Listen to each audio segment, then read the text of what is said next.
बनौल पंचायत के तमाम वासी, आपके पंचायत के सभी जनप्रतिनिधि एवं पूर्व जनप्रतिनिधि सभी का इस आम सभा में मेरी तरफ से हार्दिक अभिनंदन है। मेरा नाम सैयद महबूब रजा और मैं आप लोगों का यहाँ पर कानूनगो हूँ। जैसा कि आप लोगों को पता होगा कि पूरे बिहार में सर्वे का काम शुरू हुआ है। इससे पूर्व भी आपके बनौल पंचायत में एक आम सभा का आयोजन किया गया था। वो आयोजन करके आप लोगों को जानकारी दी गई थी, लेकिन उस आम सभा में लोगों की कम उपस्थिति हो पाई थी, सहभागिता कम हो पाई थी, जिस कारण से आपके मुखिया जी और आपके जो प्रमुख साहब हैं, इन दोनों के द्वारा रिक्वेस्ट किया गया था कि एक आम सभा फिर से रखा जाए मेरे पंचायत में, ताकि लोगों को जो चीज समझ में नहीं आई है सर्वे के प्रति, वो सारी चीजों की जानकारी पूरे पंचायत वासी को हो जाए। तो इसी तरह हर पंचायत में, हर राजस्व ग्राम में हम लोग आम सभा करते हैं और आम सभा करके आम रैयतों को, आम किसानों को जानकारी देते हैं। सर्वे का काम जो है ये बिल्कुल नया होता है। जैसा कि आप लोग जानते होंगे कि इससे पूर्व जो सर्वे हुआ था वो 1960 के दशक में हुआ था, और 1960 के बाद जो लोग जमीन अभी धारित कर रहे हैं, तो 1960 में के समय जो लोग जीवित रहे होंगे उनकी उम्मीद है कि 99% लोग मृत हो गए होंगे। लोग जानते नहीं हैं कि सर्वे कैसे होता है, सर्वे में क्या क्या काम होता है, कौन कौन सा दस्तावेज आप लोगों को उपलब्ध करवाना है। तो ये आम प्रचलन की चीज नहीं है, इसलिए लोगों को जानकारी नहीं रहती है। तो जब कोई काम 60 साल बाद होता है तो एक पूरा वंश खत्म हो जाता है। एक वंश जो उस समय था वो पूरा वंश खत्म हो गया और उसके दूसरे वंशज, तीसरे वंशज अभी जीवित हैं। तो उन लोगों को इसकी जानकारी देनी बहुत जरूरी होती है कि जो जमीनी सर्वे का काम हो रहा है, इस सर्वे में आप लोगों का क्या दायित्व है, आप लोगों को क्या करना है, ये चीज सबसे पहले आप लोगों को समझना पड़ेगा। जब ये चीज आप लोग समझ जाएंगे तो ये जो सर्वे की प्रक्रिया है, या जिसको जमीनी सर्वे बोलते हैं, भूमि सर्वे बोलते हैं, ये पूर्ण रूप से सही तरीके से कंप्लीट होगी। तो उसी जानकारी देने के लिए फिर से आज आपके पंचायत में आम सभा का आयोजन किया गया है। इसमें हर एक प्रक्रिया के बारे में आप लोगों को विस्तृत रूप से बताई जाएगी। इसको गौर से सुनिएगा, और सुनने के उपरांत जो लोग यहाँ पर आज भी उपस्थित नहीं हो पाए हैं, तो आप लोगों का सामाजिक स्तर पे ये दायित्व बनता है कि आप लोग जब अपने समाज में जाएंगे, 10 लोगों के बीच में बैठेंगे, तो वहां पे भी इस चीज की जानकारी आप लोग उन लोगों को दीजिएगा जो लोग यहाँ पे उपस्थित नहीं हो पाए हैं, कि आपके पंचायत में सर्वे का काम शुरू हो गया है और सर्वे में क्या क्या चीज जरूरत है, क्या क्या लगेगा, वो सारी चीज उनको भी आप लोग अपने स्तर से समझा दीजिएगा। ऐसे ही पूरे गांव में, पूरे प्रखंड में प्रचार प्रसार होता है। बहुत सारे मीडिया बंधु भी हमारे साथ हैं, लगातार हैं, पहले दिन से ही हैं। उनके द्वारा भी कई वीडियो बनाया गया और वीडियो बनाकर अपलोड किया गया है। तो आप लोग वो वीडियो देख के भी बहुत सारी चीज समझ सकते हैं, अगर नहीं समझ में आता है। तीसरा ऑप्शन आपके पास है कि आपके गांव के जो अमीन हैं, मेरे बगल में बैठे हुए हैं, संदीप कुमार नाम है इनका, ये अमीन आपके गांव का सारा काम करेंगे। तो आप इनसे भी संपर्क कर सकते हैं, जो चीज नहीं समझ में आती है इनसे भी आप पूछ सकते हैं। नहीं तो इसके अलावा भी आपके पास ऑप्शन है कि आप प्रखंड में चले आइए, ब्लॉक में चले आइए, वहां पे सर्वे ऑफिस बनी है। सर्वे ऑफिस बनी है जो अभिलेखागार भवन आप लोग देखते होंगे, कहाँ, जहां पर कर्मचारी बैठता है, उसके ऊपर वाली बिल्डिंग, ऊपर वाले तल्ला पर सर्वे ऑफिस बनी है। तो वहां पे भी आप आके अपनी जानकारी हासिल कर सकते हैं, जो डाउट आपका है वो क्लियर कर सकते हैं। तो ये सारा ऑप्शन आप लोगों को दिया गया है, जिस ऑप्शन का आप फायदा उठाना चाहते हैं उठा सकते हैं। तो अभी हम लोग सर्वे की जो प्रक्रिया कहाँ से शुरू होती है वो पूरी प्रक्रिया आप लोगों को बताई जाएगी, और कहाँ पर खत्म होती है वो सारी प्रक्रिया बताई जाएगी। जैसा कि आप लोग जानते होंगे कि सर्वे जो है वो एक दिन का काम नहीं है। ऐसा नहीं कि आपके गांव में एक दिन हम चले आए और एक ही दिन में सर्वे करके चले गए, ऐसा नहीं होता है। ये भूमि सर्वे है, और भूमि सर्वे का मतलब होता है कि आपके गांव में जितना जमीन है, चाहे वो खेत की जमीन हो, गरारी की जमीन हो, पोखर हो, तालाब हो, रोड हो, कुछ भी है, जितनी भी जमीन है, हर एक जमीन का सर्वे होगा। और सर्वे होने के उपरांत नया खतियान बनने का काम होगा। पुराना खतियान आप लोग देखते होंगे, आपके गांव का जो खतियान है वो आपके पूर्वजों के नाम पर है, जिनकी मृत्यु हो गई है। और आज भी उन्हीं के नाम से जमाबंदी कायम है, उन्हीं के नाम से रसीद कट रही है। बहुत सारी चीजें जब सरकारी योजना आती है तो उसमें आप लोगों को दिक्कतों का सामना करना पड़ता है। जैसे फॉर एग्जांपल हम एक एग्जांपल दे रहे हैं कि आपके गांव से कोई एनएच पास हो जाता है, कोई एनएच पास हो जाता है आपके गांव से, और एनएच में जो भूमि अर्जन करके भू अर्जन डिपार्टमेंट जमीन लेती है और एनएच डिपार्टमेंट को, हाईवे डिपार्टमेंट को देती है, तो उसके लिए क्या है कि आप लोगों को पैसा दिया जाता है, जमीन के बदले में पैसा दिया जाता है। तो वैसे स्थिति में आप लोगों से आपके जमीन का कागज मांगा जाता है, और जब आप कागज प्रस्तुत कीजिएगा, अपना खतियान प्रस्तुत कीजिएगा या फिर अपना रसीद प्रस्तुत कीजिएगा, तो वो आपके नाम पे नहीं होगा, आपके पूर्वजों के नाम पर होगा। तो वैसी स्थिति में आप लोगों को पैसा नहीं मिलेगा। आप लोगों को बताया जाएगा कि आप ये प्रमाणित कीजिए, आप ये सत्यापित कीजिए कि इसमें जो जमीन के पेपर में जिनका नाम लिखा हुआ है वो आपके पूर्वज हैं। ये आप जब तक प्रूफ नहीं कीजिएगा तब तक आपको उसका पैसा नहीं मिलेगा। तो आपको उस समय दौड़ना भागना पड़ सकता है। सर्वे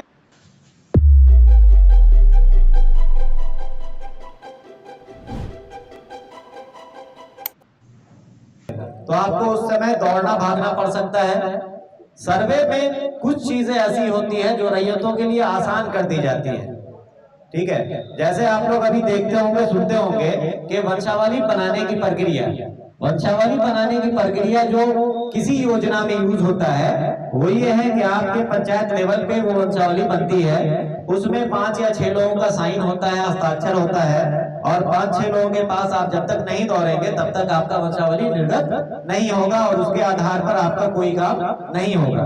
तो आप लोग देखते होंगे जो वंशावली बनाने की प्रक्रिया है वो लंबी कर दी गई है, लेकिन सर्वे के क्रम में जो वंशावली बनाने की प्रक्रिया है वो आम रैयतों के लिए बहुत आसान किया गया है कि आप उस तरह से नहीं बनाकर एक सिंपल पेपर पर, जो सादा पेपर कहलाता है, उस पे भी वंशावली बनाकर दीजिएगा तो वो वैलिड माना जाएगा सर्वे के लिए, सिर्फ और सिर्फ सर्वे के लिए। इसके अलावा कोई भी योजना में आप वो वंशावली दीजिएगा तो उसकी मान्यता नहीं होती है। लेकिन सर्वे के प्रक्रम में आप लोगों को वंशावली बनाने की छूट दी गई है कि आप सादे के पेपर पे भी अपना वंशावली बनाकर अपना हस्ताक्षर करके जमा करते हैं, जिसको स्व प्रमाणित प्रति बोलते हैं। अगर वो जमा करते हैं तो उसके आधार पर सर्वे का काम हो जाता है। तो वैसे ही बहुत सारी चीजें ऐसी हैं जिसमें आम रैयतों को सर्वे के क्रम में छूट दी जाती है, आसान कर दी जाती है, नियम को थोड़ा आसान बनाया जाता है ताकि रैयत दौड़े नहीं, परेशान नहीं हो और अपना काम आसानी के साथ सर्वे में करवा सके। तो उसी प्रक्रिया के बारे में हम विस्तृत रूप से शुरू से आखिर तक बताने जा रहे हैं। थोड़ा गौर से इसको सुनिएगा कि सर्वे जब शुरू होता है तो सर्वे शुरू होने के बाद सबसे पहले आप लोग देखते होंगे कि आपके राज्य स्तर पर इसका प्रचार प्रसार किया जाता है। आप लोग आज से 1.5 महीना पहले से पेपर पढ़ते होंगे तो हर दिन के पेपर में सर्वे के लिए कुछ न कुछ न्यूज आता रहता है। हर दिन आप पेपर में देखिएगा कि सर्वे की प्रक्रिया के बारे में सरकार की तरफ से, विभाग की तरफ से कुछ न कुछ न्यूज दिया जाता है और आज भी वो चल रहा है, पर डे आपको मिलेगा। तो राज्य स्तर से इसका प्रचार प्रसार किया जाता है। उसके लिए एक अधिसूचना निर्गत होती है जो राज्य स्तर पे निर्गत की जाती है और निर्गत करने के बाद सर्वे का काम शुरू किया जाता है। राज्य स्तर के बाद फिर आपके जिला स्तर पर एक नोटिस निकलती है। उस नोटिस में सारा डिटेल लिखा रहता है कि आपके राजस्व ग्राम में जो थाना नंबर आपका है, इसमें सर्वे का कार्यक्रम शुरू किया जा रहा है। सभी आम रैयतों को, आम किसानों को, भूधारियों को यह सूचित किया जाता है कि अपने अपने जमीनों का सीमांकन कर लें। सीमांकन का मतलब हुआ कि मेर वगैरह जो आप डालते हैं अपने खेत पर, वो मेर अगर नहीं है तो वो मेर बांध लें, टूटा फूटा अगर है तो उसको सही कर लें। तो सीमांकन करने से ये होगा कि जब आपके जमीन पर हमारे कर्मी जाएंगे, सर्वे कर्मी जाएंगे, तो आप बता सकते हैं कि यहाँ से लेके यहाँ तक मेरी जमीन है, मेरे दखल में है, इसका नक्शा इसके अनुसार बना दीजिए। अगर उसका प्रमाण आपके पास है, आपका उस पर दखल है, तो आपका उसके अनुसार नक्शा बन जाएगा। तो उस नोटिस में ये चीज लिखी रहती है कि अपने अपने जमीन का सीमांकन कर ले। जो भी बंटवारा वगैरह है वो बंटवारा करके उसका शेड्यूल बनाकर अपने पास सुरक्षित रख लें। आपके गांव में, आपके प्लॉट पर अगर कोई सर्वे कर्मी जाते हैं तो उस सर्वे कर्मी का पूर्ण रूप से आप सहयोग करें। अगर उनको मेजरमेंट करने में कोई दिक्कत और परेशानी हो रही है आपके, जैसे आपके खेत में कोई फसल लगा हुआ है, तो फसल अगर लगा रहेगा तो वहां पे नापी में थोड़ी दिक्कत हो सकती है, तो आप उनको पूरा सहयोग कीजिएगा कि आपके फसल को बहुत ज्यादा नुकसान तो नहीं करेंगे, लेकिन जहां पर नापी करने में दिक्कत हो रही है तो उतना आपका नुकसान वो कर सकते हैं, तो आप उनको वो सहयोग कीजिएगा, आप रोक नहीं सकते हैं। ये विभाग की तरफ से एक लेटर निर्गत होता है, उसमें लिखा रहता है, तो आप लोगों को ये सूचना दिया जाता है। ये सारा सूचना देने के बाद आपके गांव का काम शुरू किया जाता है, सर्वे का काम। सर्वे का काम शुरू होने के लिए गांव स्तर पे हम लोग आपके जो जनप्रतिनिधि होते हैं उनके माध्यम से एक आम सभा का आयोजन करवाते हैं, और आम सभा का आयोजन करके सारे आम किसान, आम रैयत, जो बुधारी लोग हैं गांव के, उनको सूचना दिया जाता है, उनको सर्वे के बारे में बताया जाता है। तो वही आम सभा आज फिर से हम लोग कर रहे हैं। ये सर्वे की एक प्रक्रिया है जिसमें आम रैयतों को सारी सूचना दी जाती है।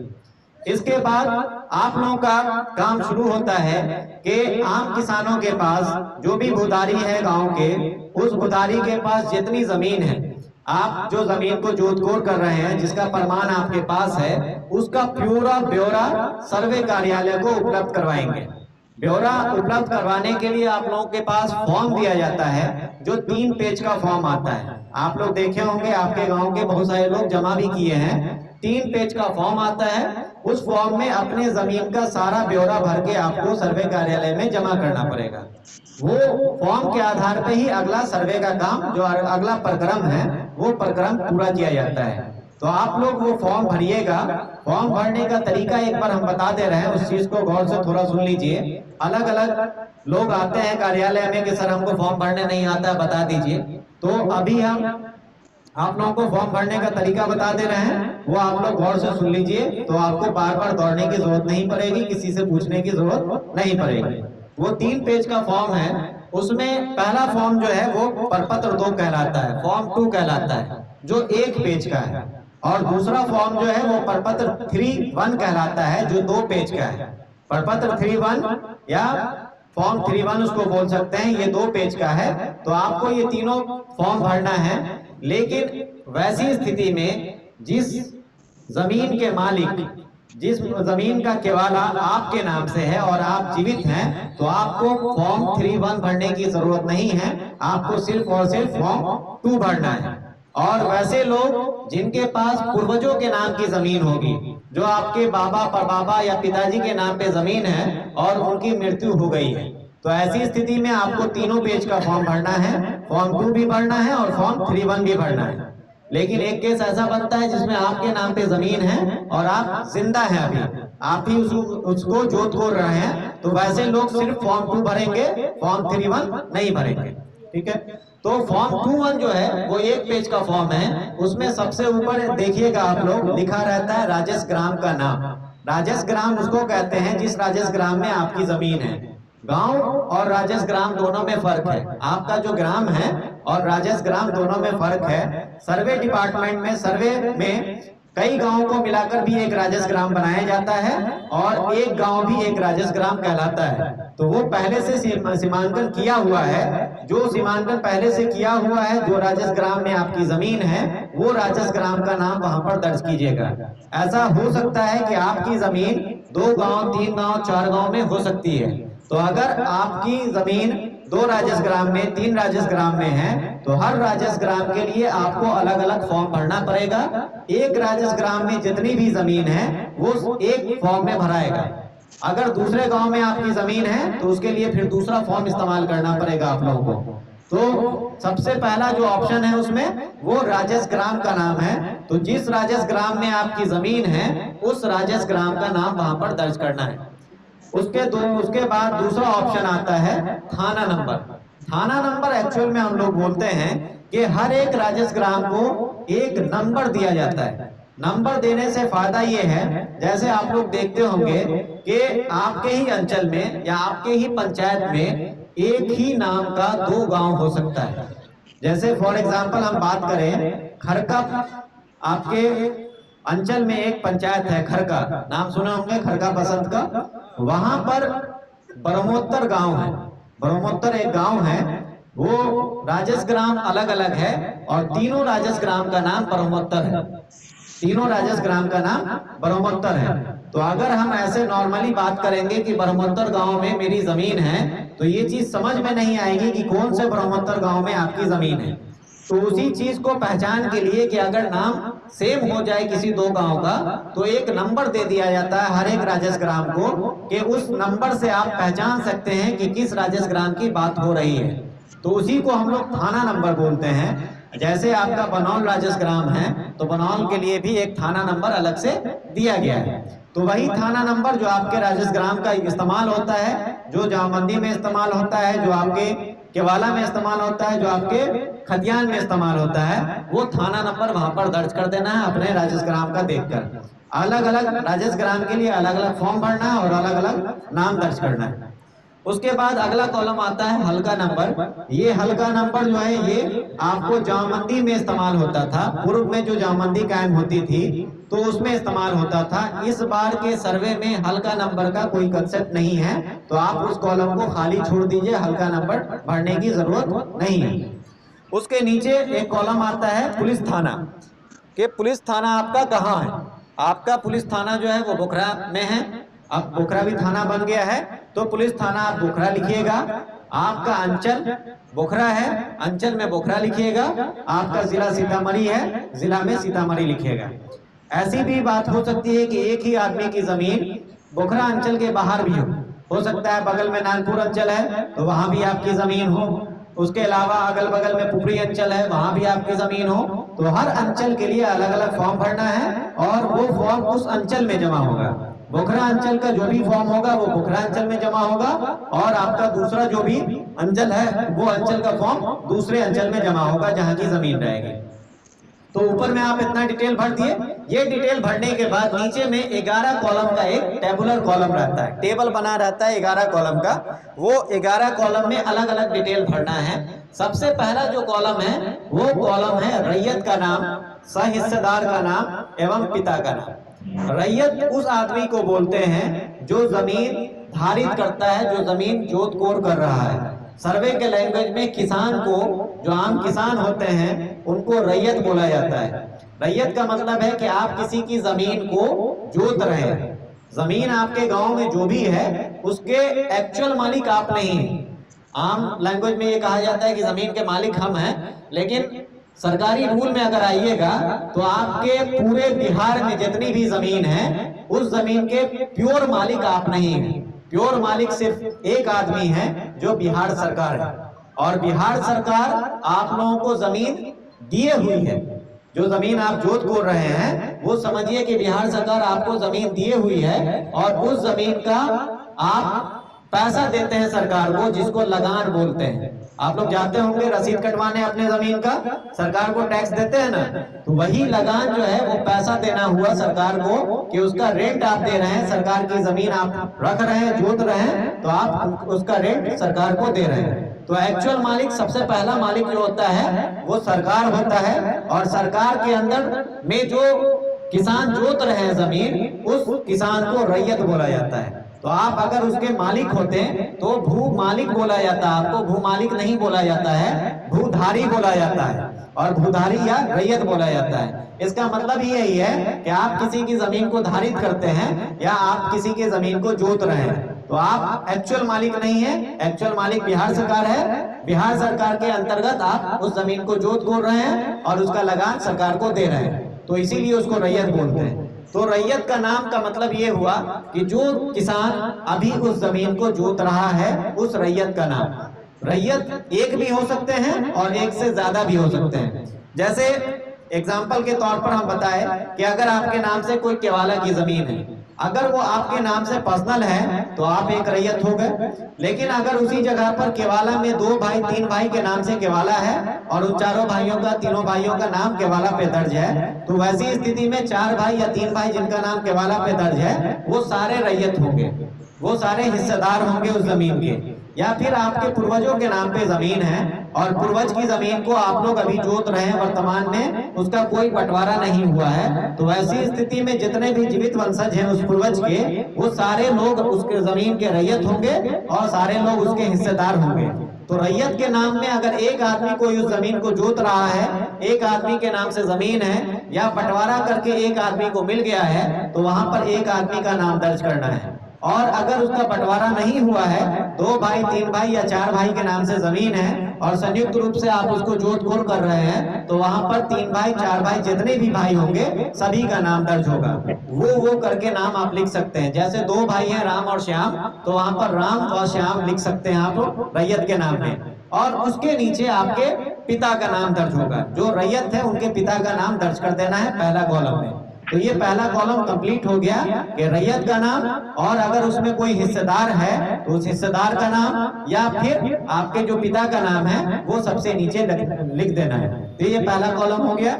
दूसरा कॉलम जो है वो है अस्थाई पता का, कि आपका अस्थाई पता कहाँ है, आपका घर कहाँ है। बहुत सारे लोग ऐसे होंगे कि जिनकी जमीन एक गांव से ज्यादा गांव में होगी, 2 गांव में 3 गांव में हो सकती है, लेकिन घर हमेशा अस्थाई पता जो किसी व्यक्ति का होता है वो हमेशा एक ही गांव का होता है। जिस गांव में वो घर बनाकर रह रहा है उसी गांव का वो अस्थाई नागरिक होगा, अस्थाई निवासी होगा।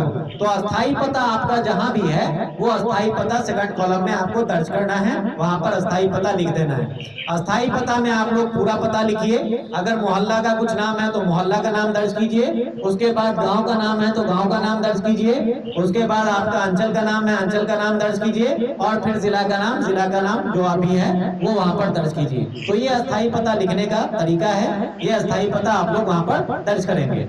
उसके बाद तीसरा कॉलम जो आता है ये आपके भूमि के ब्यौरा से संबंधित कॉलम है। ये कॉलम कहलाता है खाता संख्या का।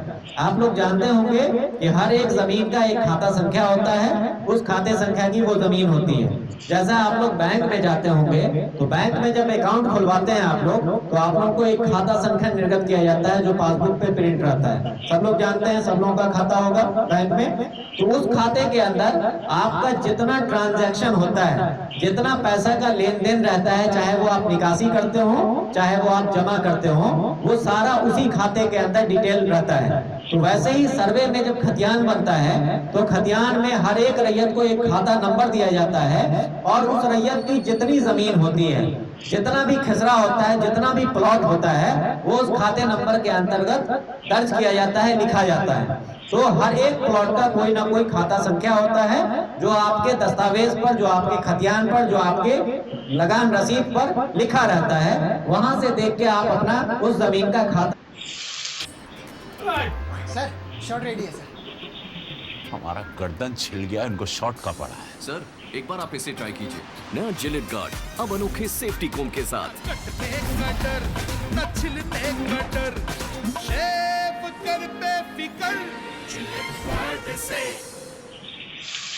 खाता नंबर दर्ज कर सकते हैं। उसके बाद वाला कॉलम है खसरा संख्या। ये खसरा संख्या जो है ये प्लॉट का नंबर है, खेत का नंबर है, या जो जमीन आपका है वो जमीन का नंबर है। तो ये नंबर भी आपका आपके पेपर पे दर्ज रहता है, जहां से देख के आप ये प्रमाणित करते हैं कि ये वाला खेत, ये वाली जमीन मेरी है। तो वहां से देख के आप वो खसरा नंबर उस कॉलम में दर्ज कर सकते हैं। आपकी खतियानी जमीन है तो खतियान पे वो नंबर दर्ज रहेगा। केवाला वाली जमीन है तो केवाला में आपका खसरा नंबर दर्ज रहता है। अगर आपके पास कोई पर्चा की जमीन है तो वो पर्चा में वो खसरा नंबर दर्ज रहता है। तो वहां से देख के आप अपना खसरा नंबर दर्ज कर सकते हैं। उसके बाद अगला कॉलम है रकबा। रकबा का मतलब होता है एरिया। एरिया का मतलब ये है कि आपकी जमीन कितनी है, कितना जमीन आप धारित करते हैं, उसका डिटेल वहां पर लिखना है। गांव भर में जो आम प्रचलन चलती है उस प्रचलन में आप लोग देखते होंगे कि आपकी जमीन जो भी है वो गांव घर में जो नापी होती है वो कट्ठा में नापी होती है कि 5 कट्ठा जमीन मेरे पास है, 6 कट्ठा जमीन मेरे पास है।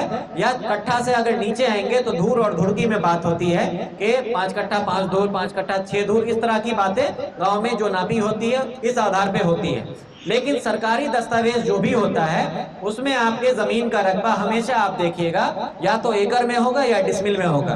तो आपकी जमीन कितनी है वो आप, अगर आपके खतियान पे तो एकड़ डिसमिल ही लिखा रहेगा, लेकिन कुछ केवाला में मैंने देखा है कि केवाला करवाते समय लोग डिसमिल में नहीं लिखवाकर कट्ठा और धूर में लिखवा देते हैं। तो अगर आपके केवाला पर कट्ठा और धूर में जमीन दर्ज है तो आप फॉर्म में कट्ठा और धूर दर्ज नहीं करेंगे, उसको डिसमिल में कन्वर्ट करके डिसमिल में बदल कर वहां पर फॉर्म में दर्ज करेंगे।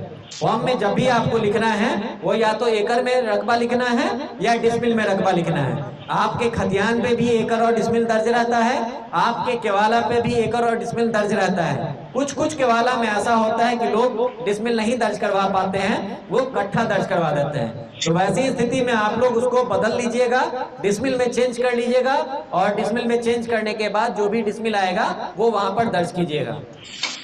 उसका अगला कॉलम है आपकी चौहद्दी। चौहद्दी के केस में एक चीज का ख्याल रखना है आप लोगों को कि चौहद्दी जो भराएगी वो वर्तमान कंडीशन के हिसाब से भराएगी। आपके वर्तमान में आपके चौहद्दीदार कौन है, आपके खेत के चारों तरफ किनका खेत है, वर्तमान स्थिति के हिसाब से आपको देख के लिखना है। अगर आपको पता नहीं है तो एक बार अपने खेत पे घूम जाइए और घूम के पता कर लीजिए कि आपके चौहद्दीदार एक्चुअल में अभी कौन है, क्योंकि पुराना पेपर जो आपके पास होगा, चाहे वो खतियान हो या केवाला हो, उसमें उस समय की चौहद्दी दर्ज होगी जो उस समय आपके चौहद्दीदार रहे होंगे। आज हो सकता है कि आपके चौहद्दीदार बदल गए होंगे। केवाला जब आप करवाए थे तो आपके बगल में राम, मान लेते हैं कि उत्तर में राम जी की जमीन थी और वो राम जी ने अभी क्या किया कि किसी और व्यक्ति को जमीन बेच दिया, तो वर्तमान में चौहद्दीदार जो होंगे वो जिन्होंने केवाला करवाया है राम जी से, वो चौहद्दीदार आपके होंगे, आपके राम जी चौहद्दीदार नहीं होंगे। तो पेपर में जो चौहद्दी आपकी दर्ज है उसको आपको वहां से नहीं लिखना है। वर्तमान में जो चौहद्दीदार आपके हैं वो चीज पता करके वहां पर आपको दर्ज करना है और चौहद्दी में चारों दिशा का कम से कम आप लोग चौहद्दी दर्ज करने की कोशिश कीजिए। अगर चारों दिशा का पता नहीं चल पाता है तो मिनिमम 2 दिशा तो हर हाल में आपको दर्ज करना है, जो उत्तर और दक्षिण कहलाता है। आपके उत्तर और आपके दक्षिण में कौन लोग हैं, ये कम से कम आप लोगों को ये 2 चौहद्दीदार का नाम वहां पर दर्ज करना है। अगर चारों चौहद्दीदार का नाम आपको पता है और आप जानते हैं उनको, तो चारों चौहद्दी वहां पर दर्ज कीजिएगा। उसका अगला कॉलम जो है वो है लगान का कॉलम, कि आपके जमीन का लगान कितना लगता है, कितना लगान सरकार को आप देते हैं उस जमीन का। तो इस केस में बहुत सारा क्वेश्चन आम सभा में आता है कि मेरे पास केवाला है और केवाला का दाखिल खारिज नहीं हुआ है, तो हमको पता ही नहीं कि मेरे जमीन का लगान कितना लगता है। ठीक है, बहुत सारे लोग ये क्वेश्चन करते हैं। तो आपको बता दूं मैं कि लगान वाला कॉलम और इसके बाद एक और कॉलम आता है जिसको जमाबंदी संख्या का कॉलम बोलते हैं, ये दोनों कॉलम ऑप्शनल कॉलम है। ऑप्शनल कॉलम का मतलब ये हुआ कि अगर आपके पास वो है, पता है आपको, तो आप वहां पर दर्ज कर दीजिए। अगर आपको पता नहीं है, आपका दाखिल खारिज नहीं हुआ है, लगान आप पे नहीं करते हैं, तो वो दोनों कॉलम को आप खाली छोड़ सकते हैं। वो कंपलसरी कॉलम नहीं है, ऑप्शनल कॉलम है। अगर आपके पास वो चीज है, लगान कटाते हैं, लगान देते हैं सरकार को, लगान रसीद आपके पास है, जमाबंदी संख्या आपको पता है, तो ये दोनों चीज वहां पर दर्ज कर दीजिए। और अगर आपका लगान नहीं फिक्स हुआ है, आपका दाखिल खारिज नहीं हुआ है, तो आपको घबराने की जरूरत नहीं है। वो दोनों कॉलम को आप खाली छोड़ सकते हैं। आपके जमीन का सत्यापन हम लोगों के स्तर से किया जाएगा। सर्वे में पूरे जमीन का सत्यापन किया जाता है और सत्यापन के उपरांत अगर वो सही पाया जाता है, सही रैयत के द्वारा अगर आपको केवाला किया गया है, तो बिना दाखिल खारिज किए हुए, बिना दाखिल खारिज करवाए हुए आपका सर्वे में आपका खतियान बनेगा। उसके लिए आप लोगों को घबराने की जरूरत नहीं है। ये आम प्रचलन में ये चीज फैली हुई है हर जगह कि अगर आपके नाम पे आपकी जमीन का दाखिल खारिज नहीं हुआ है तो वो जमीन आपके नाम से छीन जाएगी। ऐसा कोई बात नहीं है। सर्वे में आपकी जमीन कभी भी आपके नाम से नहीं छीनेगी, ना ही वो बिहार सरकार जाएगी। शर्त सिर्फ एक है कि आप पूरी तरह से जागरूक रहें और सर्वे की जो भी प्रक्रिया है उस प्रक्रिया में आप अपनी सहभागिता देना सुनिश्चित करें। अगर आप घर सोए रहिएगा, आप अपना पेपर मेरे पास लाके जमा नहीं कीजिएगा, आप अपना प्लॉट का दखल मुझे नहीं दिखाइएगा, नहीं बताइएगा, तो फिर आपको परेशानी का सामना करना पड़ सकता है। लेकिन अगर आप अपना सारा पेपर सर्वे कार्यालय में जमा कर रहे हैं, जो सर्वे कर्मी आपके गांव के हैं उनको जमा कर रहे हैं, आप अपने प्लॉट पे जाकर उनको दखल अपना बता दे रहे हैं कि जमीन पे मेरा दखल कब्जा है, प्लॉट का सत्यापन करवा ले रहे हैं, तो यकीन मानिए 100% आपकी जमीन आपके हाथ से जाने वाली कभी नहीं है। अगर आप उस जमीन के सही मालिक हैं, आपके पास उस जमीन का सही प्रमाण है, सही पेपर आपके पास है, तो आपके नाम से उसका हर हाल में खाता खुलेगा, खतियान आपके नाम से बनेगा। वो जमीन किसी दूसरे और तीसरे के नाम पे नहीं जाएगा। जैसा कि आप लोग पूर्व के सर्वे में सुने होंगे कि 1960 के सर्वे में क्या हुआ है कि जमीन आपकी है, केवाला आपके पूर्वजों ने करवा लिया, और केवाला करवाने के उपरांत घर पे बैठे रहे, घर पे सोए रहे, और वो पुनः वो जमीन, उसका खाता, उसका जो खतियान है, वो जो जमीन बेचा है, जिसने केवाला करवाया है, उन्हीं के नाम पर दर्ज हो गया। वो सिर्फ इसलिए दर्ज होता है कि जैसे आप ने किसी जमीन का केवाला करवाया तो केवाला की कॉपी सर्वे कार्यालय के पास उपलब्ध नहीं होती है। केवाला जो भी आप करवाते हैं उस केवाला की कॉपी सर्वे कार्यालय के पास उपलब्ध नहीं रहती है। सर्वे कार्यालय के पास आपका, आपके गांव का, आपके अंचल का खतियान उपलब्ध रहता है। आपके गांव का पंजी 2 जो है, जमाबंदी पंजी, वो उपलब्ध रहता है। उसके आधार पर हम लोग सर्वे करते हैं। तो अगर आपने किसी जमीन का केवाला करवाया है, खतियानी रैयत से केवाला करवाया है, या उसके वंशज से केवाला करवाया है, या फिर इसके बीच में 2-3 कड़ी में केवाला हो गया है, तो जब तक आप मुझे केवाला लाके नहीं देंगे तब तक ये पता नहीं चलेगा कि आप इस जमीन के मालिकाना हक रखते हैं, आप इस जमीन के मालिक हैं। तब तक हम उस जमीन के मालिक भाई उन्हीं को समझेंगे जो खतियानधारी हैं, जिनका नाम खतियान में पूर्व से दर्ज है। उनके जो जीवित वंशज होंगे उन्हीं को उस जमीन का मालिक माना जाएगा, जब तक मेरे पास केवाला नहीं आएगा। तो केवाला धारी वाले, केवाला जो भी जमीन, केवाला वाला जमीन रखते हैं, जो भी आम किसान है, आम रैयत है, तो वो सारे लोग अपना अपना केवाला, जो भी फॉर्म बताया जा रहा है, इस फॉर्म के साथ सर्वे कार्यालय को उपलब्ध करवाना सुनिश्चित करेंगे, ताकि वो जो जमीन है वो पूर्व रैयत पे नहीं जाए, वो आपके नाम पर दर्ज हो। जो केवाला आपने करवाया है उसके आधार पर आपको उसका मालिकाना हक मिल जाए। ठीक है, तो आपको ये चीज एकदम जग के रहना है कि सर्वे की जो भी प्रक्रिया है, जो समय बताया जाएगा, उस समय के भीतर खास करके केवाला वाले को मैं ये जागा रहा हूँ कि केवाला जिन्होंने करवाया है वो सारे लोग एकदम जग के रहिए कि आपका केवाला सर्वे ऑफिस में हर हाल में जमा हो जाए। वो छूट जाएगा तो फिर ऐसा कंडीशन भी हो सकता है कि अगर आपके नाम पे जमाबंदी कायम नहीं है, आपके नाम से केवाला है और वो केवाला मेरे पास नहीं आया है, तो जिनके नाम से पूर्व में जमाबंदी कायम है या जिनके नाम से पूर्व में खतियान दर्ज है, उनके जीवित वंशज के नाम पे वो जमीन चली जाए, तो फिर आपको दावा आपत्ति के क्रम में फिर से आना पड़ेगा, तो उसमें आपको परेशानी का सामना झेलना पड़ सकता है। तो अभी जो प्रक्रिया है, इस प्रक्रिया में अपना केवाला आप लोग देना सुनिश्चित करेंगे। सारे केवालाधारी लोग, खतियानी लोग तो देंगे ही देंगे, लेकिन केवालाधारी लोगों को थोड़ा ज्यादा जागरूक रहना है, क्योंकि उनका रिकॉर्ड सर्वे कार्यालय के पास नहीं होता है। वो रिकॉर्ड आपका जो रजिस्ट्री ऑफिस होता है सिर्फ उन्हीं के पास रहता है, उसके अलावा कहीं रिकॉर्ड उसका नहीं रहता है। तो आप लोगों को केवाला हर हाल में प्रस्तुत करना पड़ेगा और प्रस्तुत करवा के अपना काम करवाना पड़ेगा। तो मैं बता रहा था आप लोगों को चौहदी के बारे में कि चौहदी में जो अभी वर्तमान में आपके चौहदीदार हैं उनका नाम दर्ज कीजिएगा। दर्ज करने के बाद आपका लगान रसीद अगर निर्गत हो रहा है तो वहां पर दर्ज कीजिए। अगर लगान नहीं दर्ज हो रहा, नहीं कटा रहा है, आपके नाम पे दाखिल खारिज नहीं हुआ है, तब भी आपको घबराने की जरूरत नहीं है। उसका सत्यापन हम लोग अपने स्तर से करवाएंगे, और अगर आपका पेपर सही पाया जाएगा तो आपके नाम से खतियान बनेगा हर हाल में। उसका अगला कॉलम है, ये इस फॉर्म का सबसे महत्वपूर्ण कॉलम है। महत्वपूर्ण कॉलम कहने का मतलब ये है कि अभी जो आप डिटेल भर रहे हैं, अभी तक जो मैंने बताया आपको, ये सारा आप अपने हिसाब से भर रहे हैं, सारी चीज बता रहे हैं, सारा चीज कर रहे हैं। जो जमीन का नंबर है, खाता है, खेसरा है, आप जोत रहे हैं, वो नाम दर्ज कर रहे हैं। लेकिन अगला कॉलम जो 10वां कॉलम आता है, ये सबसे इंपॉर्टेंट कॉलम इसलिए है कि आपको इसमें जो जमीन पे आपका दखल है, जिस जमीन को आप जोत कोर कर रहे हैं, उसका प्रमाण पूछेगा कि आप किस प्रमाण के आधार पर उस जमीन पे दावा कब्जा किए हुए हैं, किस प्रमाण के आधार पर आप बता रहे हैं कि ये जमीन आपकी है, आप इसके मालिक हैं। वो प्रमाण क्या है, वो प्रमाण का डिटेल वहां पर दर्ज करना है। जमीन के प्रमाण में सबसे पहला प्रमाण जो आता है वो होता है खतियान। और जमीन के केस में आप कभी भी जाइएगा, केस कीजिएगा किसी जमीन पे, तो सबसे पहला प्रमाण अगर न्यायालय मानता है तो वो भी खतियान को ही मानता है।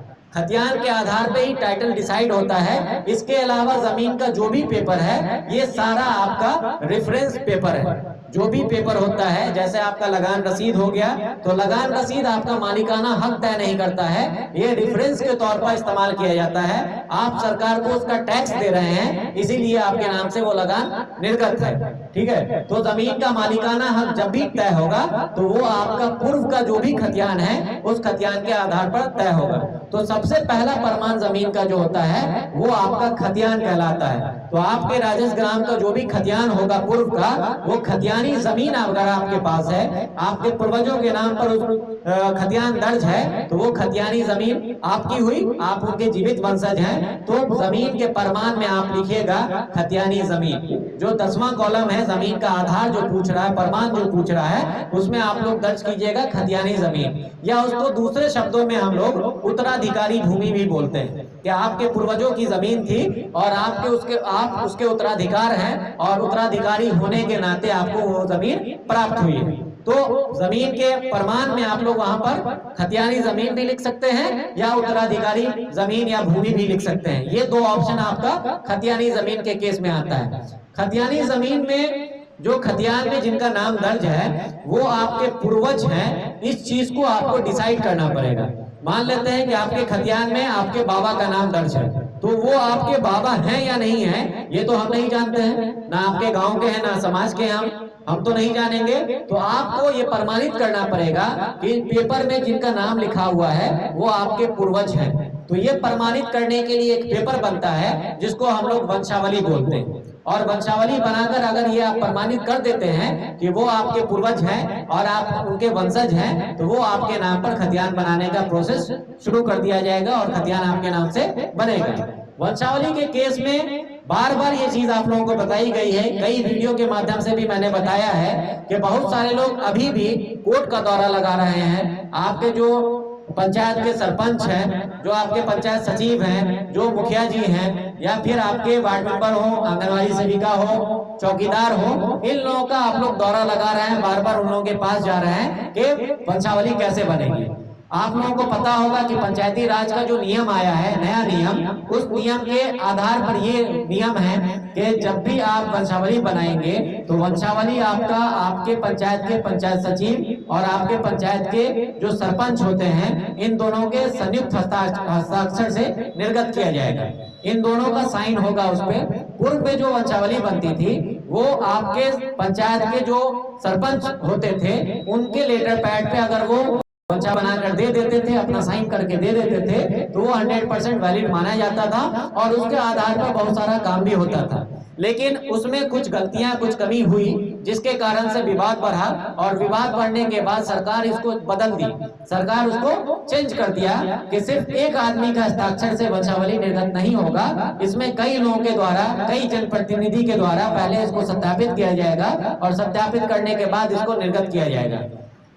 तो वो जो नया रूल आया है, नया रूल के तहत ये चीज है कि आपको आपके समाज से पहले उसको वेरीफाई कराना पड़ेगा। समाज में कोई दो गवाह जो आपको जानते होंगे, आपके वंशज को जानते होंगे, आपके पूर्वज को जानते होंगे, वो दो गवाह का उस पे साइन होगा, उसका नाम होगा, उसका आधार नंबर होगा, ये सारा डिटेल आपको उस पे दर्ज करना है। वो साइन करके देगा तब वंशावली आगे बढ़ेगी। वो दो गवाह के बाद जो आपके समाज के दो लोग हैं वो अगर गवाही दे देते हैं कि जो वंशावली इनके द्वारा बनाया गया है वो बिल्कुल सही बनाया गया है, तब आपको कम से कम आपके गांव के ही 4 जनप्रतिनिधि के पास दौड़ना पड़ेगा। उस चारों में सबसे पहले आपके जो गांव के मुखिया जी हैं उनके पास आपको दौड़ना पड़ेगा, उनसे साइन करवाना पड़ेगा। आपके जो वार्ड मेंबर हैं उनसे साइन करवाना पड़ेगा। आपके वार्ड की जो आंगनवाड़ी सेविका हैं उनसे साइन करवाना पड़ेगा, और आपके गांव के जो चौकीदार हैं उनसे साइन करवाना पड़ेगा। ये 4 लोगों का साइन होने के उपरांत फिर आप वो फॉर्म आपका जो ग्राम कचहरी होता है, जो पंचायत का ग्राम कचहरी है, वहां पर ले जाकर पंचायत सचिव के पास जमा करेंगे। पंचायत सचिव उसको अपने स्तर से वेरीफाई करता है, और वेरीफाई करने का नियम ये है कि आपसे फर्स्ट क्लास मजिस्ट्रेट का एक एफिडेविट मांगता है कि आप फर्स्ट क्लास मजिस्ट्रेट का एक एफिडेविट इस आवेदन के साथ संलग्न करें। इस आवेदन के साथ संलग्न करने के बाद, वो एफिडेविट लगाने के बाद फिर एक आम सूचना निर्गत होता है। आपके समाज में, आपके गांव में वो आम सूचना चिपकाया जाता है। उस पे दर्ज रहता है कि फलाने आदमी के द्वारा ये वंशावली प्रस्तुत की गई है। अगर किसी भी ग्रामीणों को इस पर कोई आपत्ति है, इस वंशावली में किसी का नाम छूटा हुआ है या फिर कुछ छिपाया गया है, तो वैसे स्थिति में आप लोग कार्यालय को इसकी सूचना दें और सूचना देने के उपरांत फिर उसका सत्यापन होता है। सत्यापन होने के बाद तब आपके पंचायत के जो पंचायत सचिव हैं और जो सरपंच साहब होते हैं, इन दोनों के संयुक्त हस्ताक्षर से ग्राम कचहरी के लेटर पैड पे वो वंशावली निर्गत की जाती है। तो ये सारा प्रोसेस जो है ये काफी लेंदी प्रोसेस हो जाता है और इसमें ज्यादा समय भी लगता है, आपको भाग दौड़ भी ज्यादा करना पड़ता है। लेकिन सर्वे के क्रम में ये सारी चीजों से छूट दी गई है आप लोगों को कि आपको न तो फर्स्ट क्लास मजिस्ट्रेट का एफिडेविट बनाना है, ना ही आपको किसी जनप्रतिनिधि के पास दौड़ना है। इसमें छूट ये दी गई है कि आप किसी सादे पेपर पे, कोई भी सादा पेपर उठाइए, उस पे खतियान में जितने लोगों का नाम दर्ज है या केवाला में जो भी आपके पूर्वजों का नाम दर्ज है, वहां से वंशावली शुरू कीजिए और वर्तमान में जहां पर जीवित रैयत आके खत्म हो जाता है, वहां पे लाके अपना वंशावली रोक दीजिए। जो जीवित रैयत जहां पे आ जाएगा वहां पे वंशावली रोक देना है, उसके नीचे नहीं लाना है। फॉर एग्जाम्पल, अगर आपके पिताजी जीवित हैं तो वंशावली में सिर्फ और सिर्फ आपके पिताजी का नाम दर्ज रहेगा, पिताजी के नीचे आप लोगों के सारे भाइयों और बहनों का नाम दर्ज नहीं किया जाएगा। तो वंशावली शुरू जो होती है वो पेपर में जिनका नाम है, खतियान में जिनका नाम है या केवाला में जिनका नाम है, वहां से आप लोग शुरू करेंगे और खत्म वो जीवित रैयत पे आके हो जाएगा। वो वंशावली बनाने के बाद उस पे सेल्फ अटेस्टेड लिखकर या स्व अभिप्रमाणित लिखकर आप अपना साइन कर देंगे और साइन करने के बाद वो व्हाइट पेपर वाला वंशावली ही अगर मेरे पास लाके समर्पित करेंगे तो उसके आधार पे आपका सर्वे का काम होगा। उसको हम लोग अपने स्तर से जांच करवाते हैं और उसका वेरिफिकेशन करवाते हैं कि आपके द्वारा जो वंशावली प्रस्तुत किया गया है, जो सर्वे कार्यालय को उपलब्ध करवाया गया है, वो वंशावली बिल्कुल सही है या नहीं है, उसमें कुछ छोड़ा गया है, कुछ छिपाया गया है या नहीं छिपाया गया है। इसकी जांच हम लोग अपने स्तर से करते हैं और वो जांच करने की प्रक्रिया जो है वो मैं बता दे रहा हूं आप लोगों को कि जैसे आज ये आम सभा हुआ है, सेम ऐसा ही आम सभा आपके गांव में वंशावली के सत्यापन के लिए हम लोग करेंगे। आपके ही समाज के लोग, आपके जनप्रतिनिधि जो भी हैं, वो सारे लोग यहाँ पे उपस्थित रहेंगे। हम आपके द्वारा जो वंशावली प्रस्तुत किया गया है उस वंशावली को आपके इस आम सभा में पढ़ के सुनाएंगे कि ये फलाने रैयत हैं, इनके द्वारा ये वंशावली प्रस्तुत की गई है। आप लोग इसका गवाही दें कि ये जो वंशावली प्रस्तुत की गई है ये बिल्कुल सही है या नहीं है। अगर आप लोगों के द्वारा ये गवाही दे दी जाती है कि हाँ सर, ये इसमें जो भी नाम दर्ज है वो बिल्कुल सही है, कुछ छिपाया नहीं गया है या कुछ कमी छोड़ा नहीं गया है, तो आपके ही समाज के बीच के 2-4 लोगों का साइन उस पे होगा, आपके कुछ जनप्रतिनिधि का साइन उस पे होगा और साइन करने के उपरांत मेरे सामने ही वो साइन होगा और साइन करने के उपरांत फिर मेरा साइन होगा और वो वंशावली सत्यापित मानी जाएगी और उस सत्यापित वंशावली के आधार पे आपका खतियान दर्ज होगा, खतियान बनेगा। लेकिन अगर उस वंशावली में कुछ कमी पाई जाती है, जैसे आप क्या करते हैं, नॉर्मली समाज में जो चलता है वंशावली में हम देखते हैं, इससे पहले भी जहां सर्वे हुआ है वहां का एक्सपीरियंस हम बता रहे हैं कि लोग समाज में ये करते हैं कि आपके जितने पुत्र हैं, उस वंशज में जितने पुत्र हैं, सिर्फ उस पुत्र का नाम उस वंशावली पे दर्ज किया जाता है। उस खानदान में, उस वंशज में जितनी भी पुत्रियां हैं, चाहे वो आपकी बहन हो, बेटी हो, बुआ हो, उन लोगों का नाम दर्ज नहीं करते। नॉर्मली ये वंशावली में चलता है। लोगों के दिमाग में एक चीज बैठी हुई है कि अगर वंशावली में बहन बेटी का नाम हम दर्ज कर देंगे तो फिर जमीन जायदाद में उनका हिस्सा हो जाएगा, ऐसा लोग सोचते हैं। और इसके बारे में हम क्लियर आपको बता दें कि अगर आप ऐसा सोचते हैं तो बिल्कुल सही सोचते हैं, क्योंकि सरकार भी आपकी जो बहन है, आपकी जो बेटी है, इसको पूरा अधिकार दी हुई है कि अगर आपके पिता की कोई संपत्ति है तो उस संपत्ति में जितना हक, जितना अधिकार आपका है, सेम अधिकार आपकी बहन, बेटी या बुआ जो भी आपके खानदान में बेटी है उसका होगा। ठीक है, तो अगर आपका हक बनता है तो उसमें बेटी का भी हक बनेगा। लेकिन समाज में एक और प्रचलन है, ये प्रचलन है कि 95% बेटी या बहन या बुआ जो भी हैं आपके समाज में, वो जमीन जायदाद में हिस्सा नहीं लेती। उनके शादी विवाह में इतना खर्च हो जाता है, पिता की संपत्ति का इतना हिस्सा खर्च हो जाता है कि वो लगभग उस संपत्ति के या तो बराबर होता है या कभी कभी उससे ज्यादा भी होता है या उससे कम भी रहता है। तो वैसा मान के चला जाता है कि पिता की संपत्ति का वो हिस्सा उनकी शादी में खर्च हो गया तो उसमें वो हिस्सा खुद से नहीं लेती, ठीक है। अगर वो लेना चाहें तो आपकी ताकत नहीं है कि आप उसको रोक दें, ऐसा कहीं नहीं है। अगर वो कोर्ट केस कर देती हैं, आपके ऊपर केस कर देंगी कि मेरा अधिकार ये जबरदस्ती रख लिया है, हमको अधिकार नहीं दिया है पिता की संपत्ति में, तो कोर्ट आपको उस आपके जमीन का जो भी हिस्सा उनके पास है वो आपको निकाल के देंगे, हमेशा आपका अधिकार आपको मिलेगा। तो ऐसी स्थिति नहीं बन पाए उसके लिए एक निवारण है, उस समस्या के एक समाधान है। समाधान मैं बता दे रहा हूं आप लोगों को कि अगर आपकी बहन, बेटी या बुआ हिस्सा नहीं ली है या लेना नहीं चाहती हैं, उनका किसी जमीन पे दखल कब्जा नहीं है, तो वैसी स्थिति में आप लोग वंशावली में हर हाल में उनका नाम दर्ज कीजिएगा। वंशावली में नाम छिपाइएगा नहीं, वंशावली में नाम दर्ज कीजिएगा और दर्ज करने के बाद अपनी बहन, बेटी, बुआ जो भी हैं जिनका हक, जिनका अधिकार उस जमीन में है, उस संपत्ति में है, उनसे एक एफिडेविट बनवा लीजिएगा जो फर्स्ट क्लास मजिस्ट्रेट से बनता है। इस कंडीशन में आपको एक एफिडेविट बनाना पड़ेगा जिसको हम लोग एनओसी बोलते हैं। वो एनओसी अगर आपकी बहन, बेटी प्रस्तुत कर देती है, दे देती है आपको, तो आपके खतियान से उस बहन, बेटी का नाम हम लोग हटा देंगे। अन्यथा की स्थिति में जब आपके समाज में, आपके गांव में हम वंशावली का वेरिफिकेशन करेंगे, उसमें हम ये चीज तो हर हाल में पूछेंगे आपके समाज के लोगों से कि इनकी कोई बहन थी, इनकी कोई बेटी थी या इनकी कोई बुआ थी, इस खानदान में कोई भी ऐसी पुत्री है जिनका नाम इस वंशावली में छिपाया गया है, तो आप लोग बताइए। आप लोगों के द्वारा बताया जाएगा। बताने के उपरांत अगर आप लोग उसको सत्यापित कर देंगे कि हाँ इनका नाम छिपाया गया है, इनका नाम दर्ज किया जाए, तो हम अपने स्तर से उसका नाम उस वंशावली पे दर्ज करेंगे और दर्ज करने के बाद उस वंशावली को करेक्शन करके उसको अनुमोदन करेंगे और अनुमोदन करने के उपरांत फिर आपके नाम से जो प्रोसेस है खतियान बनाने का, उस प्रोसेस के हिसाब से खतियान बनेगा।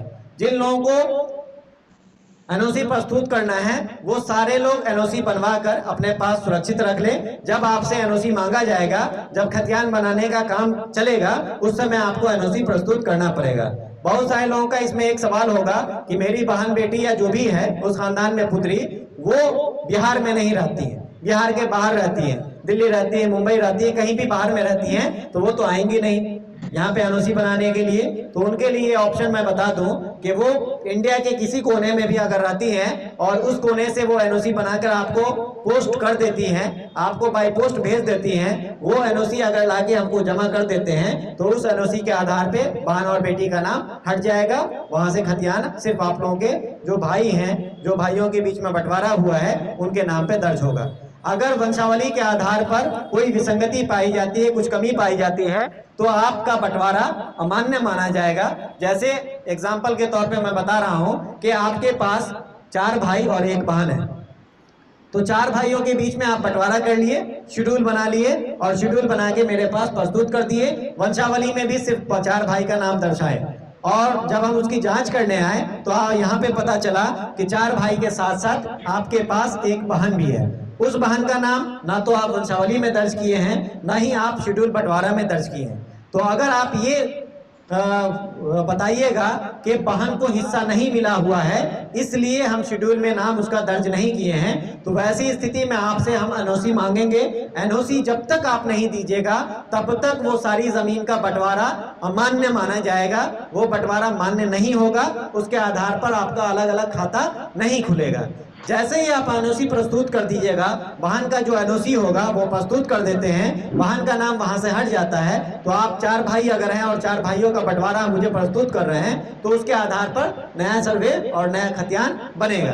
बिना एनओसी के बंटवारा में अगर उनका नाम दर्ज नहीं है तो वो अमान्य होगा। या फिर ऐसा भी कंडीशन है कि अगर बंटवारा नामा पे आपकी बहन सहमति दे दे, बंटवारा नामा जो बनता है उस पे आपकी बहन सहमति दे दे और वो सहमति पत्र जो बनता है वो 100 रुपए के स्टाम्प पेपर पे बनता है। तो अगर 100 रुपए के स्टाम्प पेपर पे आपकी बहन सहमति लिख के दे दे, अपना हस्ताक्षर वहां पे कर दे और हस्ताक्षर करने के उपरांत वो आप मुझे लाके जमा करेंगे, तो फिर उसके आधार पे भी आपका काम हो जाएगा। आपको अलग से एनओसी प्रस्तुत करने की जरूरत नहीं है। तो या तो सहमति पत्र आप लगा दीजिए या बहन का एनओसी लगा दीजिए, दोनों कंडीशन आपके पास है। आपको जो सही लगता है वो चीज उपलब्ध करवाइएगा, तब आपके बहन का नाम वहां से हटेगा, अन्यथा की स्थिति में बहन का नाम भी दर्ज रहेगा खतियान में।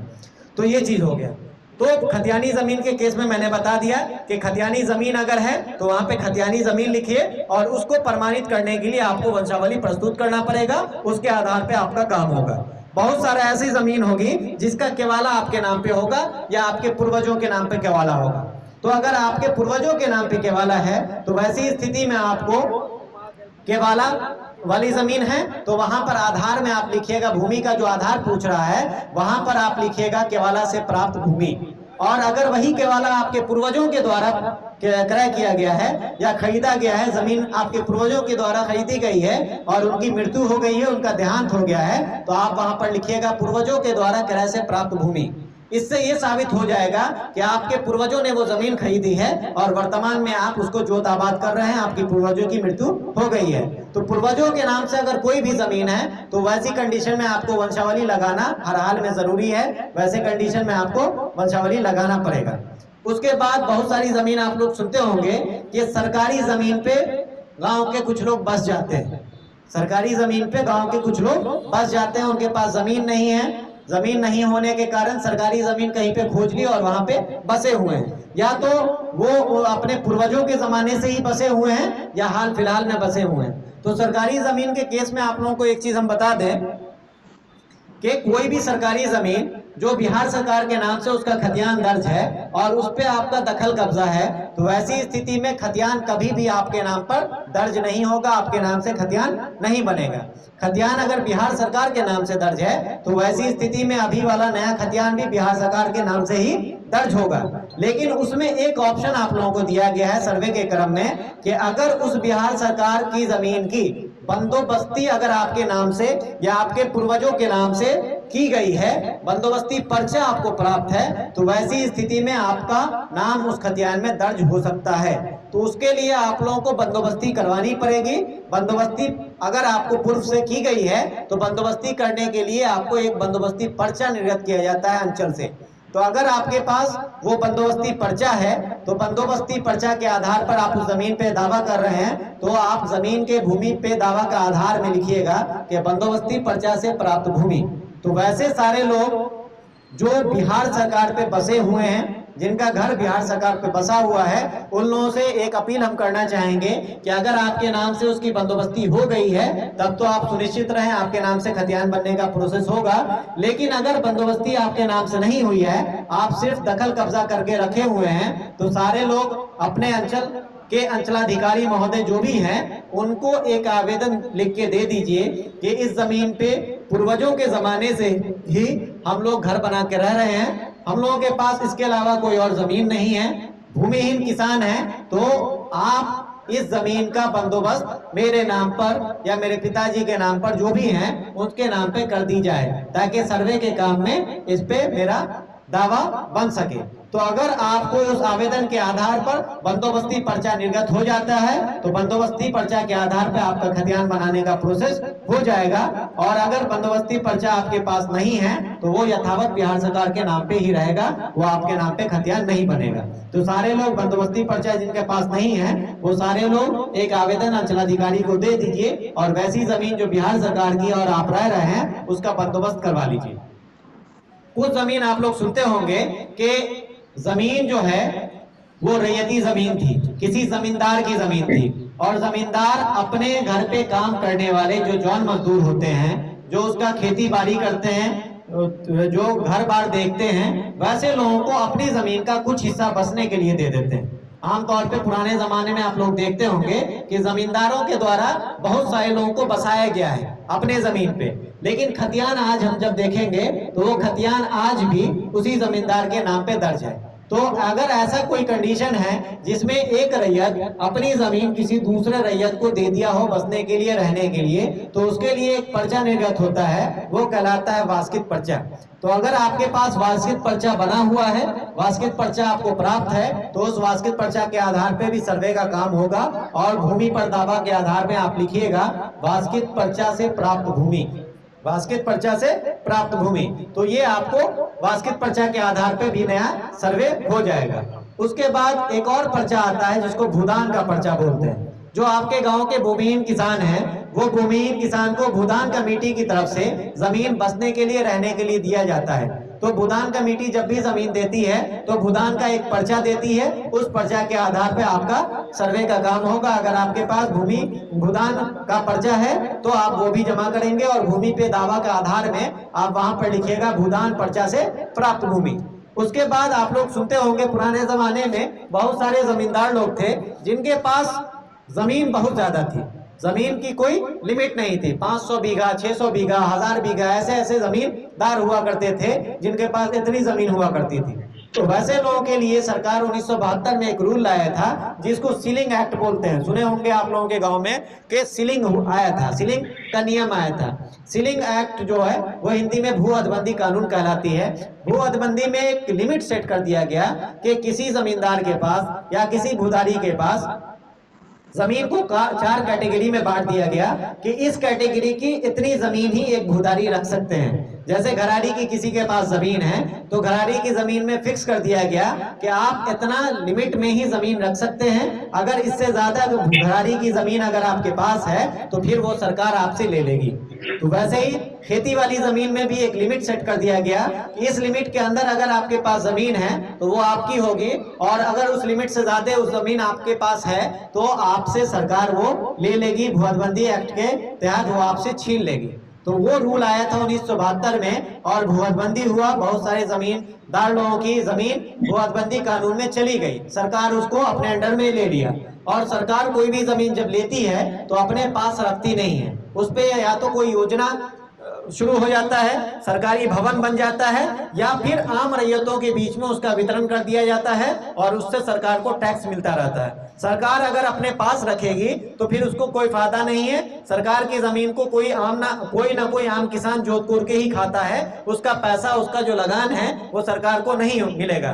तो सरकार हमेशा अपनी जमीन को किसी न किसी को बंदोबस्त करता है, या तो विभाग को बंदोबस्त कर दे या किसी आम किसान को बंदोबस्त कर दे। तो वैसी स्थिति में भू हदबंदी से भी बहुत लोगों को पर्चा प्राप्त हुआ है। तो अगर वैसे स्थिति में अगर आप लोगों को पर्चा प्राप्त है तो भूमि पे दावा के आधार में आप लिखिएगा भू हदबंदी पर्चा से प्राप्त भूमि, और या फिर आप उसको लिख सकते हैं परवाना के पर्चा से प्राप्त भूमि, दोनों ऑप्शन आता है उसमें। तो आप ये दोनों चीज वहां पर लिख देंगे। लिखने के बाद लास्ट कॉलम जो है वो है अभियुक्ति का कॉलम। अभियुक्ति के कॉलम में वो सारा डिटेल लिखना है जो उस फॉर्म में नहीं पूछा गया है, लेकिन आपको वो जानना या उसकी जानकारी सर्वे कार्यालय को देना जरूरी है। जरूरी समझते हैं कि इसकी जानकारी हम सर्वे कार्यालय को दें। तो वैसा 2-3 कंडीशन बनता है। पहला कंडीशन तो ये बनता है कि आपकी जमीन का पेपर आपके नाम से है, लेकिन किसी अन्य व्यक्ति के द्वारा उस पर कब्जा किया गया है। बहुत सारे ऐसे लोग आपके गांव में होंगे जो जमीन का पेपर आपके नाम पर है, लेकिन लाठी के बल पे, ताकत के बल पे आपकी जमीन पे कोई दूसरा कब्जा किए हुआ है। तो वैसा स्थिति में फॉर्म आपको अपना भरना है, अपना प्रमाण उसमें अटैच करना है और अभियुक्ति कॉलम में उस कब्जेदार का नाम वहां पर दर्ज कर देना है कि बकब्जे फलाना जो भी है आदमी, उस आदमी का नाम वहां पर दर्ज कर दीजिएगा। इससे ये साबित हो जाएगा, ये मुझे समझ में आ जाएगा कि जमीन आपका है, जमीन का पेपर आपके पास है, लेकिन आपकी जमीन पे किसी तीसरे व्यक्ति का दखल कब्जा है। जब ये मुझे पता चल जाएगा तो जो तीसरे व्यक्ति का नाम आपने दर्ज किया है उस व्यक्ति से भी हम उस जमीन का प्रमाण मांगेंगे। अगर उसके पास प्रमाण नहीं है तो ऑटोमेटिक वहां से उसका पूरा अधिकार खत्म हो जाएगा, आपके नाम से नया खतियान बन जाएगा। और खतियान बनने के उपरांत तो 100% वो जमीन आपकी हो गई। केवाला के आधार पे कोई क्लेम कर सकता है, जवाबंदी के आधार पर कोई क्लेम कर सकता है, लेकिन खतियान को तोड़ने के लिए, खतियान को बदलने के लिए सिर्फ और सिर्फ सिविल कोर्ट का आपको सहारा लेना पड़ेगा। उसके अलावा दुनिया की कोई ताकत उसको नहीं तोड़ सकती है, कोई अधिकारी उसको नहीं बदल सकता है। खतियान को बदलने का पावर सिर्फ और सिर्फ सिविल कोर्ट को है, जहां पर आप टाइटल का केस लड़ेंगे। टाइटल का केस लड़ने के बाद अगर आप जीतते हैं तो वो चेंज होगा, अन्यथा की स्थिति में वो खतियान वैसा ही रह जाएगा। तो एक बार अगर आपके नाम से पर्सनल खतियान बन गया तो फिर आपको कोई हिला नहीं सकता है, कोई आपको परेशान नहीं कर सकता है। आप उस खतियान के बेस पे पूरा दावा अपना कर सकते हैं। तो अगर ऐसी स्थिति बनती है कि कोई आपकी जमीन कब्जा किए हुआ है तो अभियुक्ति कॉलम में बकब्जेदार का नाम वहां पर दर्ज कर दीजिए। दूसरा स्थिति ऐसा बनता है कि किसी जमीन पे विवाद है और विवाद बढ़ के कोर्ट केस की शक्ल में चला गया है। विवाद आपका कोर्ट में चल रहा है, केस चल रहा है जिसको हम लोग बोलते हैं। तो अगर ऐसा स्थिति है कि किसी जमीन पे कोई विवाद चल रहा है, कोई केस चल रहा है, तो आपको केस कॉपी भी समर्पित करनी पड़ेगी और अभियुक्ति कॉलम में वहां पर केस नंबर और उसका साल, किस साल में आपने केस किया और केस का क्या नंबर है जिसको